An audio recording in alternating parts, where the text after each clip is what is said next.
ভবিষ্যৎ কারা? আমরা তো, তাই না? আমাদের দিয়েই তো আগাবে। আমাদেরকে যদি ভাবে শেষ করে, রাষ্ট্র কি দিয়ে চলবে? রাষ্ট্র আগাবে? রাষ্ট্র আগাবে না।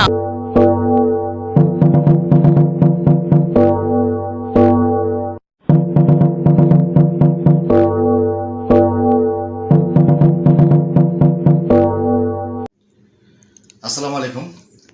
আজকে এই ভিডিওটি করার আমার একমাত্র উদ্দেশ্য হচ্ছে, আজকে যারা তরুণ ছাত্রছাত্রী এই আন্দোলনের সাথে জড়িত আছেন এবং আন্দোলনের সৃষ্টি করেছেন, তাদের কাছে আমি করজোরে হাত জোর করে ক্ষমা প্রার্থনা করছি। এই কারণে যে আমি আসলে আজকের প্রজন্মের কাছে, আজকের প্রজন্মকে নিয়ে, বিশেষ করে আমার যারা দেখা সন্তান, ভাতিজা ভাতিজি, আমার নিজের সন্তানদেরকে দেখে আমি যেটা বুঝতে শিখেছিলাম যে এই প্রজন্ম আসলে ডিভাইস ভিত্তিক হয়ে গেছে, এই প্রজন্ম অথর্ব হয়ে গেছে, এই প্রজন্ম ধারা আসলে আমাদের আগামী বাংলাদেশকে যারা নেতৃত্ব দিবে তারা আসলে নেতৃত্ব দেওয়ার যোগ্যতা হারিয়ে ফেলেছে। আমি অসম্ভব রকমের ভুল ছিলাম, যার কারণে আমি আপনাদের কাছে করজোরে আবারও আমি ক্ষমা চাচ্ছি যে আমার ভুল ছিল। কেননা আমি দেখতে পাচ্ছি আমরাই বরঞ্চ ব্যাকডেটেড হয়ে গেছি। আমরা যারা নিজেকে এখনো বৃদ্ধ ভাবি না, তারুণ্য আমাদের মধ্যে আছে, আমরা যারা এখনো আমাদের বয়সকে যুবকের সীমানায় রেখেছি, তারা আসলে আমরা এই প্রজন্মকে বুঝতে ভুল করেছি। তারা আসলে শুধু আগামী দিনের কাণ্ডারি নয়, তারা আমাদেরকে নতুন একটি নেতৃত্ব শিখিয়েছেন। আজকের এই প্রজন্মের পিছনে দাঁড়াতে আমাদের এখন আর কোনো আপত্তি নেই, কারণ আমরা বুঝতে শিখে গিয়েছি যে আগামী প্রজন্ম, এই ছাত্রছাত্রীরা, এই আন্দোলনকারীরা, এই আজকের যুব সমাজ আগামী এক সুন্দর একটা বাংলাদেশ উপহার দিবে আমাদেরকে, অবশ্যই উপহার দিবে। এবং আজকে যদি আমরা আরেকটু পিছনে চিন্তা করে দেখি যে আমাদের যখন স্বাধীনতা যুদ্ধ হচ্ছিল, তখন মুক্তিযোদ্ধাদেরকে ঘরে ঘরে গিয়ে খোঁজা হচ্ছিল যে ইদার মুক্তি হ্যাঁ। তো আজকে সেই আমরা স্বাধীন বাংলাদেশ বলছি যাকে, তথাকথিত স্বাধীন বাংলাদেশ, আসলে কি আমরা সত্যিকারের স্বাধীন? আজকে কেন আমাদের ঘরে ঘরে গিয়ে ছাত্রছাত্রীদেরকে খোঁজা হবে যে এই ঘরে কি কোনো ছাত্রছাত্রী আছে কিনা? তো আজকে যদি আমি ৭১-এর মুক্তিযুদ্ধের সাথে আমাদের বর্তমান পরিস্থিতি মিলিয়ে দেখি, পার্থক্য কোথায়? তবে আমি একই সাথে খুব ভীত সন্তুষ্ট এই কারণে, ১৯৭১ সালে যেরকম হানাদার বাহিনীরা, বা এই তর্কে যাচ্ছি না, যারাই আমাদের দেশের বুদ্ধিজীবীদেরকে হত্যা করেছিল, তাদের উদ্দেশ্য ছিল আমাদের আগামী প্রজন্মকে অথর্ব করে দেওয়া। আমরা যেন মাথা উঁচু করে দাঁড়াতে না পারি, সেই জন্য আমাদেরকে বুদ্ধিজীবীদেরকে হত্যা করা হয়েছিল। উদ্দেশ্য একটাই, এখন বাংলাদেশের যে গণহত্যা চলছে, যে আগামী প্রজন্মের উপর আক্রমণ চলছে, পুলিশকে দিয়ে, বিভিন্ন বাহিনীকে দিয়ে এই আক্রমণ করা হচ্ছে। আজকে যদি আমরা চিন্তা করে দেখি, আজকে যদি পেছন ফিরে দেখি, এই লাশগুলো কার? প্রত্যেকটা ছাত্রছাত্রী এক একটার উজ্জ্বল ভবিষ্যৎ ছিল, প্রত্যেকটা ছাত্রছাত্রী মেধাবী ছাত্রছাত্রী ছিল। তারা কোনো নির্দিষ্ট দলের হয়ে কাজ করেনি, তারা দেশের জন্য, তারা আগামী প্রজন্মের জন্য তারা সত্যের পক্ষে লড়াই করেছে। আজকে তাদেরকে ধরে ধরে মারা হচ্ছে, তাদেরকে গুলি করে নির্বিচারে হত্যা করা হচ্ছে, শিশুদেরকে হত্যা করা হচ্ছে। এটা আসলে কেন হচ্ছে? আমি যদি চিন্তা করি যে আগামী ভবিষ্যৎকে, আগামী বাংলাদেশকে আরো অথর্ব করার, নিশ্চিহ্ন করার একটা প্রচেষ্টা চলছে, তাহলে কি আমি ভুল থাকবো? আজকে পুলিশ, যারা পুলিশ বাহিনী, যারা আমাদেরই ভাই, আমার বিশ্বাস করতে কষ্ট হয় যে এরা সত্যিই কি আমাদের দেশের পুলিশ কিনা।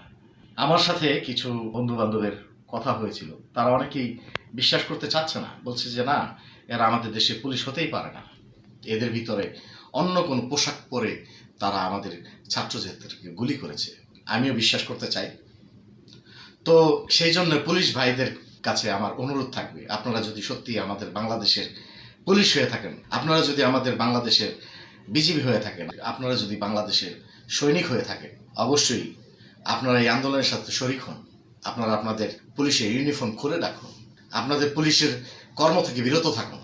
আপনারা এই আন্দোলনের যদি কোনো আপনাদের উপর নির্দেশ থাকে, সেই নির্দেশ অমান্য করুন।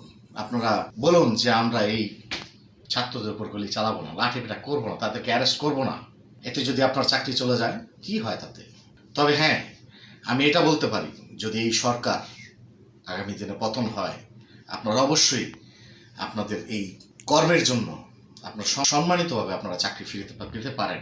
তাই পুলিশ বাহিনী সহ যারা প্রশাসনিক বাহিনীতে আছেন, তাদের কাছে আমি আবদার করতে চাই, আমি বলতে চাই একজন সাধারণ জনগণ হিসেবে, যে আপনারা এই কাজটি থেকে আপাতত বিরত থাকুন। আমি আসলে কোনো বুদ্ধিজীবী নই, আমি কোনো তথাকথিত টকশোয়ে যাওয়ার মতন উপযোগী কোনো সুশীল সমাজের কেউ নই। আমি একান্তই নিতান্তই সাধারণ একজন জনগণ। তবে আমি সত্যিকার অর্থে আমি সন্তানের বাবা, সেই হিসেবে আমি একজন সাধারণ জনগণ হিসেবে, দেশের নাগরিক হিসেবে, একটা সন্তানের বাবা হিসেবে আমি আজকে এই ভিডিওতে কথা বলছি।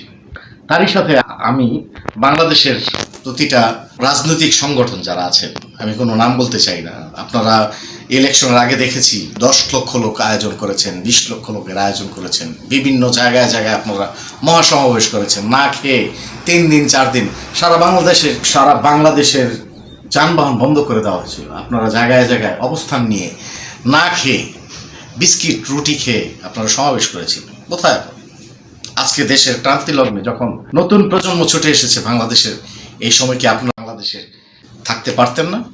ঠিক আছে, আপনারা এখন আমি আপনাদের কাছে করজোরে হাত জোরে অনুরোধ করি, আপনারা কোনো ট্যাগ, কোনো দলীয় ট্যাগ নিয়ে আপনারা নামবেন না প্লিজ। আজকে যদি আপনারা এই ট্যাগ নিয়ে নামেন, হয়তো আমি জানি না, হয়তো এই আন্দোলন অন্যদিকে প্রবাহিত হতে পারে, এই আন্দোলন বাধাগ্রস্ত হতে পারে। কিভাবে আমি সে কথা বলছি। আমার ধারণা সরকার বর্তমানে একটা পন্থা অবলম্বন করেছেন। আমি দেখতে পাচ্ছি কিছুদিন ধরে জামাত শিবিরকে নিষিদ্ধ ঘোষণা করেছেন।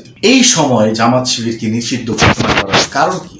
এটা তো আরো অনেক আগেই করতে পারতো, যখন এই জামাত শিবিরকে তারা রাজনৈতিক কোনো দল নিবন্ধন থেকে বঞ্চিত করেছেন, তারা রাজনৈতিক একটা দল ছিল, সে তার নিবন্ধন বাতিল করেছেন, তখনই তো তাদেরকে নিষিদ্ধ ঘোষণা করতে পারতেন। কিন্তু এই মুহূর্তে কেন? আমার যা ধারণা মনে হয় এই মুহূর্তে এই জন্যে এখন সরকার একটা চাল চালার চেষ্টা করবেন। এখন এই আন্দোলনকারীদের মাঝখান থেকে গ্রেফতার করবেন, শুধুমাত্র গুলি করবেন এবং বিভিন্ন দেশের মানুষকে আন্তর্জাতিকভাবে দেখানোর চেষ্টা করবেন যে আমাদের নিষিদ্ধ এই জামাত শিবিররা আন্দোলন করছেন, তাদেরকে আমরা নির্মূল করার চেষ্টা করছি। আগে পরে যা করেছিলেন, যে মৌলবাদ হিসেবে ট্যাগ লাগিয়ে হেফাজতকে যেভাবে অন্যায়ভাবে মারা হয়েছিল, তখনও বিএনপি হেফাজতের কাঁধে বন্দুক রেখে স্বীকার করতে চেয়েছিল। যখন হেফাজতকে আক্রমণ করা হয়েছিল, তখনও বিএনপি যে ভুলটি করেছিল, আমার মতে আমি অ্যানালাইসিস না, আমি রাজনৈতিক কোনো এই বিষয়ে কথা বলতে আসলে আমার যোগ্যতা নাই। তারপর আমি বলতে চাই, সাধারণ মানুষ হিসেবে আমার বিবেক যা বলেছিল এটা ঠিক হয়নি। বিএনপি এখন মৌলিকভাবে যেভাবে ছাত্র জনতাকে সমর্থন দিয়েছেন, ঠিক আছে, আপনাদের কোনো ট্যাগ নিয়ে বিএনপি এই আন্দোলনের সাথে জড়িত হওয়ার কোনো দরকার নেই। তবে হ্যাঁ, আপনারা আপনাদের সন্তানের পাশে আপনারা পাশে থাকুন। আজকে আমাদের দেশ থেকে, আমাদের কচি শিশু থেকে ধরে আমাদের সন্তানকে নিহত করা হচ্ছে, ঠান্ডা মাথায় খুন করা হচ্ছে। এর প্রতিরোধ গড়ে তুলুন। আপনারা যদি কেউ কিছুই না পারেন, অন্তত পক্ষে আপনার বাড়ির নিচে নেমে অবস্থান করুন যে হ্যাঁ, আমি আমার এই সংগ্রামী সন্তানদের পাশে ছিলাম। আজকে এই ভিডিওটি আমি শেষ করছি। শেষ করার আগে আমাদের এক সন্তান, এক ছাত্রী, কিছু প্রশ্ন, কিছু বক্তব্য আমি আপনাদের সামনে উপস্থাপন করতে চাই।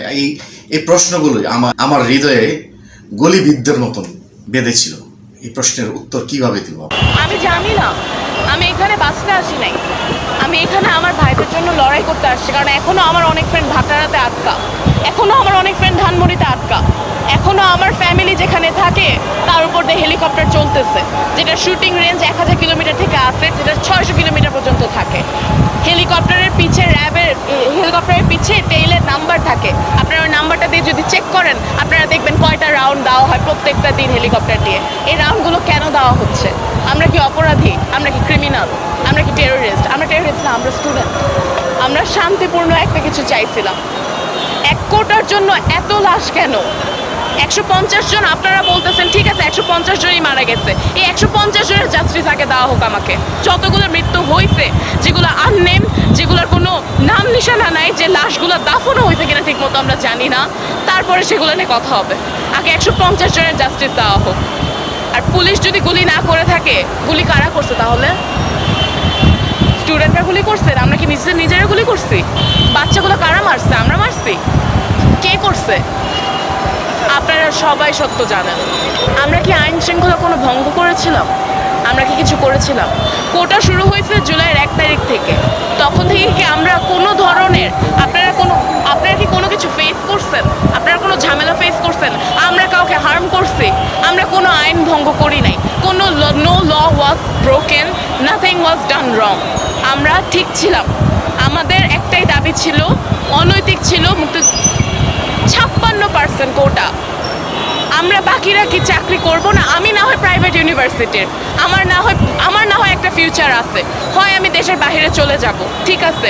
পাবলিক ইউনিভার্সিটির স্টুডেন্টরা আবু সায়েদের মতো, শহীদ আবু সায়েদের মতো যারা এরকম নর্মাল মিডল ক্লাস ফ্যামিলি থেকে আসে, তারা কোত্থেকে চাকরি পাবে?